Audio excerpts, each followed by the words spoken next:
Dance केवल छोट छुआ मान को ही शोभा दिए। एडा कौन बयस है डांस करिवार? ए बयस रे डांस करी कौन करिवु? एबे डांस करबी लोक माने कौन कहिबे? मोर डांस करिवार एबे आ बयस रहिनी। मु डांस स्टार्ट करिवार बहुत लेट कर देली। केबे भी डांस को देखिबा को सुजोग ही मिलला नहीं। So hello friends, this is Santosh Kumar and you are watching me on Santosh for Dance YouTube channel. So friends, जेमिति के एबे आमे सुनिले ठीक आमे समिति भाबी थाउ बा सुनी आसचु लोकमान को ठारू जेबे भी आमे डांस करिया को भाबी थाउ। फ्रेंड्स, आमे जेबे भी जने प्रोफेशनल डांसर को डांस करिवार देखु सेतबे एमिति निजको लागे कि काश आमे भी डांस एमिति करि पारंते। बट आपन को भितरु एमिति फील हुए कि मु डांस करिया पे लोकन को ठारू बहुत पछरे अछि आउ मोर एबे बयस नहीं डांस करिया पे। किंतु यह संपूर्ण भूल अटे। यह कदापि नुहे कि आपण केवल यौवन अवस्था ही डांस करें। डांस केवल गोटे आर्ट स्किल और टैलेंट नुहे, यह गोटे माध्यम निजर भावना को एक्सप्रेस करवा थ्रू योर बॉडी लैंग्वेज।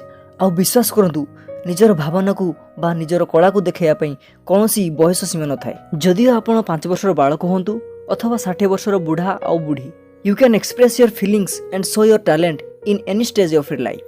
जदि यही सब प्रोब्लेम भितर आपन को कौन सी काम करिवार अछि तबे आपन को सही प्राचीर को भांगिबा को पड़िबो जहाँ आपन को यह भाबा को मजबूर कर दिए एबे आपन को बयस नहीं डांस करिबा को। हमर सबुठुर बड़ प्रोब्लेम एया कि आमे सब बेले हमर अतीत कथा मने पकई पस्ते हो कि आमे आम समय रे ए सब जिंस कोन पे कले नहीं। किंतु प्रकृत सत्यता एया जे कोनोसी समय रे बा कोनोसी बयस रे आमे हमर आसंता काली को बदलाई देई परिबा जदि आमे आजिटू मेहनत करिवा आरंभ कर देबा। तो बास आपन को एया भाबिबा बंद करिया को पड़िबो कि लोक माने आपन को ठारो आगु को बढ़ी जायछंती बा ए दुनिया आपन को ठारो आगु को बढ़ी जायछि।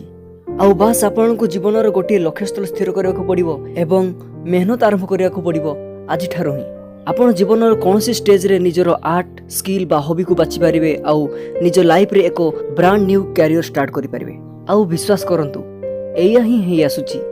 आमे जीवन रे ए सब काम एथि पे करू काहे कि ना ए सब काम करिबा को आमे सब पसंद करू एवं यह जीवन में आगू बढ़िया नियम अटे। जदि आपण जीवन में सेया करिवे जहाँ आपन को करिया पसंद तेबे ताहा केबे भी करी करी थकिबे नहीं। आउ जदि आमे कथा बा डांस रो तेबे आपण जीवन में केबे भी यह भाभी मन दुख करंतु नहीं कि मु मो निजरो डांस कैरियर को केमिति स्टार्ट करिवि। काहे कि ना आमे आम जीवन में डांस करि आसचु कोठी ना कोठी।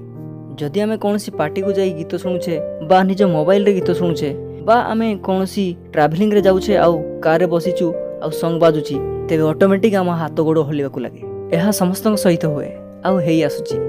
तेबे एही सब पागलामी सहित आमको बास एतिकी करिवार अछि कि आपन को किछि बेसिक स्टेप सिखिबार अछि आउ जीवन रे गोटे रूटीन सेट करिया को पड़िबो।